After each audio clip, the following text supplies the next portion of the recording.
Welcome to episode 1 of Crime, Cocktails, and Cats. I'm Haley, And I'm Amanda. and today's case that we're going to be covering is the case of Adam Strong. So, Adam's case is one of the most chilling and disturbing criminal investigations in Canadian history.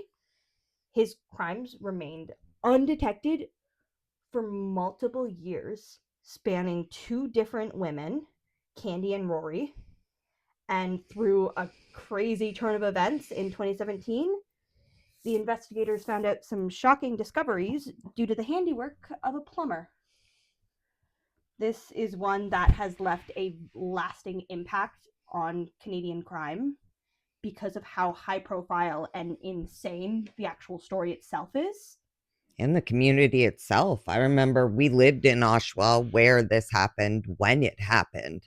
And it was such a complete and utter shock to the core that this was happening right under everyone's nose. Because that's the thing is, like, Oshawa wasn't always what people see it as now. Because I feel like when people think of Oshawa now, it's like, oh, gangs, crime, murder. But back then, that stuff it didn't happen as often. No, it wasn't. It was like few and far between, and it wasn't anything of like this magnitude. I feel like this was one of the first like big cases in Oshawa. That's for sure. So let's actually get into the case. So we'll start off with our first disappearance of Kandi Fitzpatrick. She was only 19 years old when she went missing from Oshawa in 2008. She came from a loving family, but she struggled with personal challenges like housing instability and some say substance abuse. And her lifestyle made her vulnerable. So when she disappeared, her family hoped that she would return because she'd been known to disappear for stretches of time. But as the days turned into months, they started to get concerned. So they tried to locate her through police, social media, but no leads came up. So there was nothing they could really do. The case went cold, and then for nearly a decade, Kandi went without answers. My God, I can't imagine the horror that family went through, not having any idea where your kid is and just hoping and praying that they are out there somewhere and they're safe. Mm-hmm. And then to come find out they're not, it's gut-wrenching. It's a parent's literal worst nightmare. I can't imagine it. It is, especially under that circumstances, because at least it's not good finding your kid's body, but at least you have some sort of answer. Yeah, you've got some closure. You at least have them home and where they should be, where you can visit them. Where in the other cases like this, you don't have any idea. No. And your mind, I can imagine the scenarios that your mind goes through thinking about what they could be going through. It's absolutely terrifying. It is horrific. So then almost a decade later, another woman disappeared under very similar circumstances. Rori Hache was an 18-year-old from Oshawa. She was last seen in August of 2017, so quite a distance between the two. You have Kandi in 2008, and then Rori all the way in 2017, so almost 10 years. Wow. Yeah. It's quite a stretch. And got younger as he went. Mm-hmm. Not that much. No, a Kandi year. was 19, Rori was 18, so it wasn't too much of a gap. The only thing with Rori is, unlike Kandi, Rori was pregnant at the time of her disappearance, making her disappearing so much more concerning to her family. I bet. They reported her missing soon after her disappearance, and it started a desperate search. But then, a month later, in September of 2017, a group of fishermen were in the Oshawa Harbor, and they made a horrifying discovery: a severed torso floating in Lake Oshawa. The authorities quickly found out the remains were Rori's through forensic analysis, and the shocking revelation turned her case from a missing person to a homicide. My God. There's that. Oh, that's even worse than not knowing where your kid is. Where's the rest of your kid? Mm-hmm. Just finding a piece of them. Oh my God. It's horrifying. It's simple as that for everyone involved. Oh, Like, even if we know it's obviously horrifying for her family. That's oh my God. terrifying to find out your kid in those circumstances. But can you imagine those fishermen? No, You're just going no. about your day doing your usual job, and there's a torso, not even just a body, a torso. Torso. That like that's caused severe PTSD. Oh, that's going to be imprinted on your brain for the rest of your life. It's How do you come horrifying. back? Oh my gosh. You really can't. I couldn't imagine. I could not imagine. So then, 3 months after Rory's torso was found, an unexpected break in the case happened. On December 29th of 2017, a plumber was called to Adam Strong's basement, where the drains were blocked due to severe plumbing issue. And so Adam's landlord, he had arranged for the plumber to come fix the problem. But when the plumber began working, he noticed the blockage was unusual, to say the least. When he attempted to clear the pipes, he pulled out what looks to be like human flesh and small body parts. At first, he really wasn't sure what he found, but as he continued, he started realizing what was happening and he got increasingly alarmed. I bet. Suspecting that what he found was human remains, he stopped working and he called the police. Good job. That's all you really can do. I cannot imagine going about my day-to-day job and finding body parts. That's horrifying. You do not go to work to find dead bodies. No. You just, and not even bodies, pieces. Mm-hmm. It's just. Oh, what is wrong with his brain that he is okay to even be capable of doing that? Yeah, because you're not just killing someone. You are cutting them up into little pieces and trying to flush them. That shows that he had no regard for any of his victims.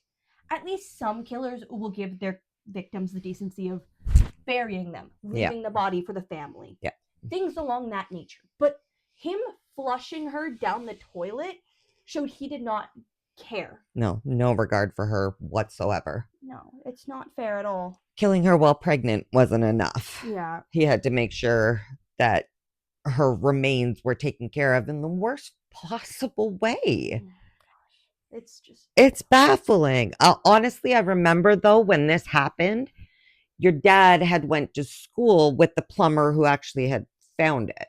So there was a little bit of a connection there. And then I used to park in the parking garage directly across the street from where Adam lived. That's just terrifying. Even more terrifying. Yeah, you could have very much been one of his victims because you were around the age range he went after. Yep.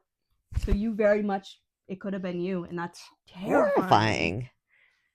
So after calling the police, the Durham Regional Police showed up at the apartment to investigate.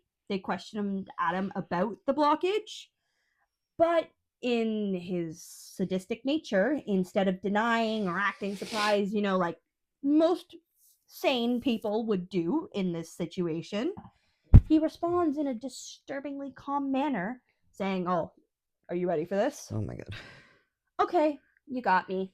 The jig's up. It's a body." What? Not even any sort of denial, not even like, "Oh, I didn't do it. It's not what you think." The jig's up. He could have said it was a pig or a cow. Made some type of details.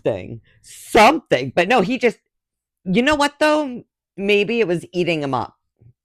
But he tried to flush her down the toilet. I know, that's so gross. I doubt that he cared. I feel like he's so mentally messed up. Yeah. That he didn't care. No, there was no regard for her or her baby, clearly. No. My God. Or her family. No. Wow. To be the family and to find out that that's what happened to your child. It's horrifying. My heart goes out to them. So the authorities obviously immediately arrested Adam, and they conducted an investigation through his residence, and what they found was just deeply disturbing. So in his freezer, they found the dismembered remains of Rori. They found a variety of tools, including saws and knives. They were recovered, suggesting that he'd attempted to dispose her body in a very horrific way. Clearly. Blood splatter and DNA evidence was found all throughout the apartment, showing that there was very much a violent struggle. So it wasn't like he just killed her, he killed her brutally. That poor girl. There's nothing saying that she was, but I feel like she was probably alive for part of the dismemberment at least. Oh. Because there's blood everywhere, she had to have fought back. Yeah. I mean, I don't blame her. You're pregnant and you're fighting for not only your life, your baby's life too. Mm-hmm.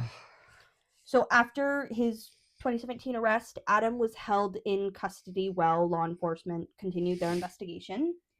And on the 30th of December, he was charged with improperly interfering with a dead body in connection to Rory's remains in the freezer and the drains.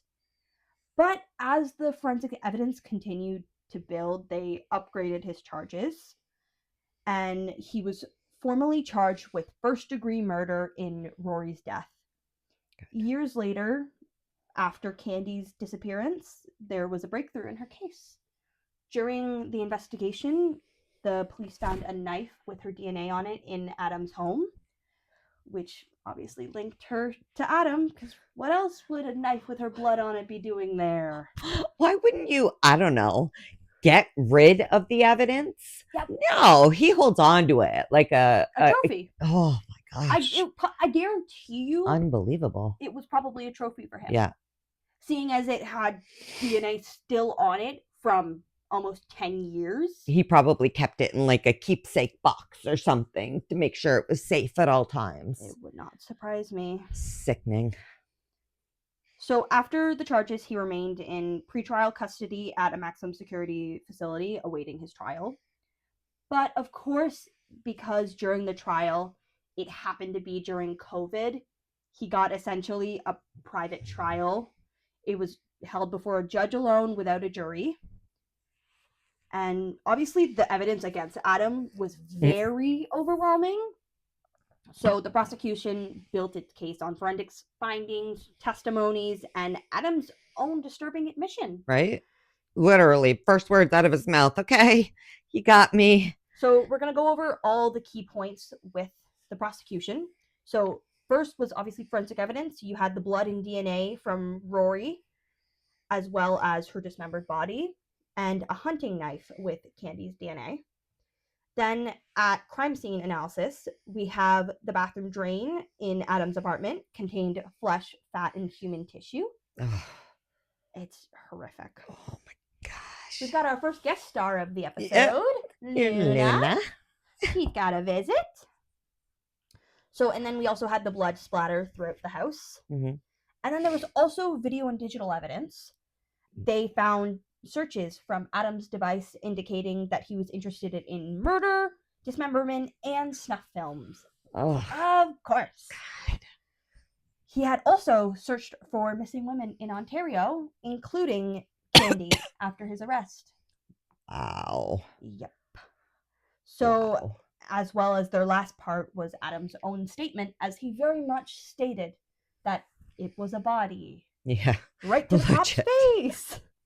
First words. Yep. Like, that's wild. As well as they have jailhouse conversations in which he was talking about his work of disposing bodies.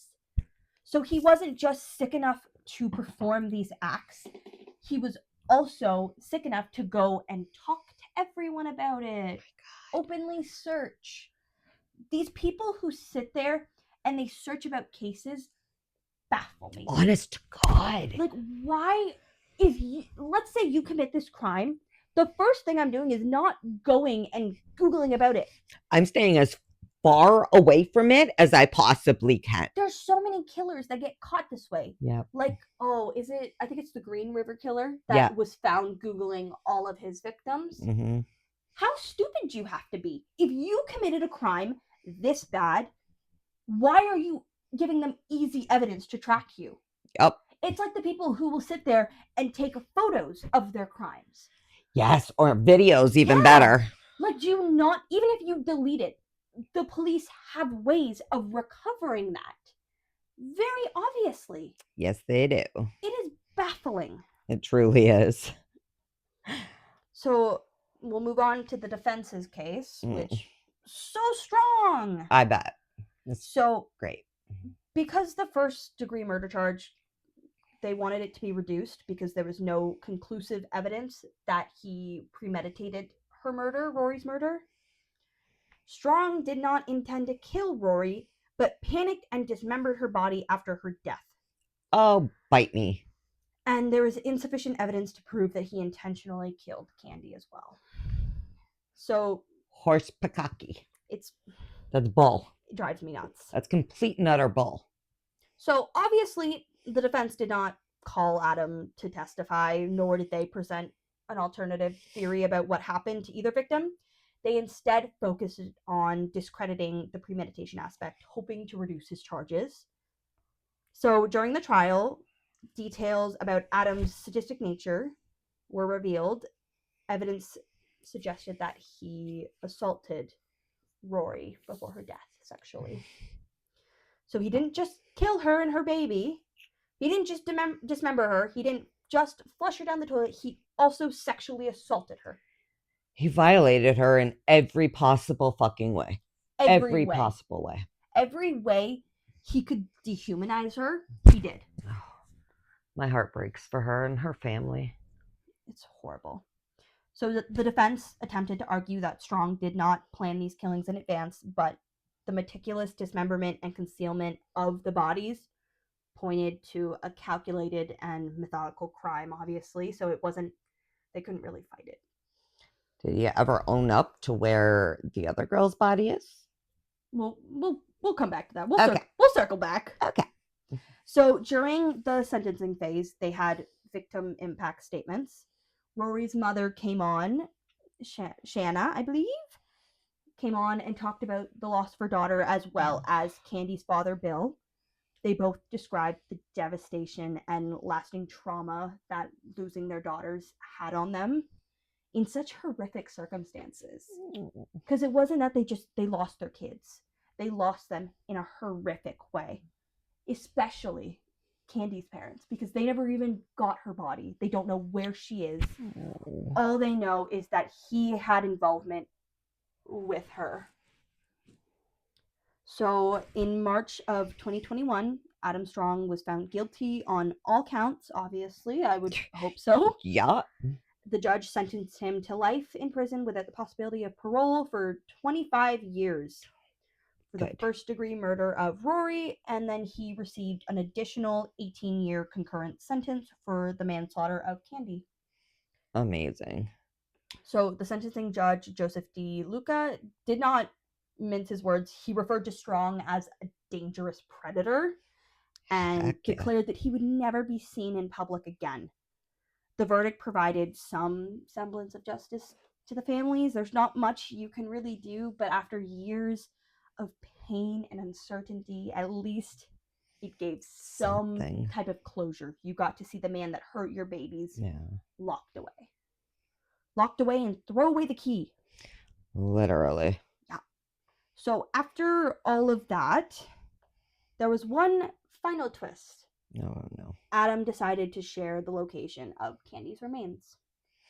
So he at least gave that to her family while in jail. So in July of 2021, the investigators followed his information to a location in Oshawa where they recovered some of her remains.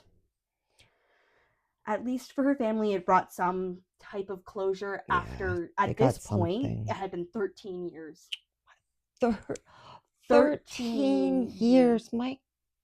Of not having their baby, not knowing where she is. At least it gave them something after 13 years. That's horrendous. I'm just glad they got some closure. They know where their baby is now. Yeah. It at least gives them something. They can at least sleep a little bit easier. Yeah. Knowing their baby is resting easy now. So the revelations surrounding Adam obviously shocked the community because we hadn't really had much cases like that at that point, and it really highlighted the vulnerability of those marginalized people, the importance of rigorous missing person investigations, and the necessity of forensic analysis, because those played such a key part of it. Because if we didn't use forensic analysis, we would have never known about Kandi. Kandi, yeah. We would have got closure for Rori, but we would have never known anything about Kandi. And her poor family would still be looking. But now we got two kitties! We got Rosie, who just disappeared, and Mitchell. So we'll just finish off with a small conclusion. So even though his identity has never been publicly released, the plumber was hailed as obviously a hero. Heck yeah. Because he brought Adam's crimes to light. If he didn't do that, would we have ever known about his connection to the girls? Probably not. Probably not. And he probably would have went on to keep doing this. Yep, there probably would have been so many more. And his actions gave the police a much needed break to solve Rory's murder and the connection to Kandi's case. But this case is just a reminder of how a routine service call can turn into something horrific. Full-blown murder investigation. Yeah, unraveled wild secrets of a serial predator. My goodness. It is horrific. And I hope those families are at least living somewhat better now. Yeah. They have at least a little bit of peace and comfortability now that they don't have to worry about their girls where they are. They at least have a nice resting place. And they know that bastard is locked up and not getting never out. Coming out. Never again. So we'll tie it up there, but keep the reminder of don't trust shady men you meet on the street. Definitely don't. No matter what they offer you, don't trust them. Just say no. Turn and run. Run. Kick, punch, hit. Don't let those men near you. You girls got this. Stay strong, stay powerful, stay beautiful, and we'll see you next time. That is Crime, Cocktails, and Cats out.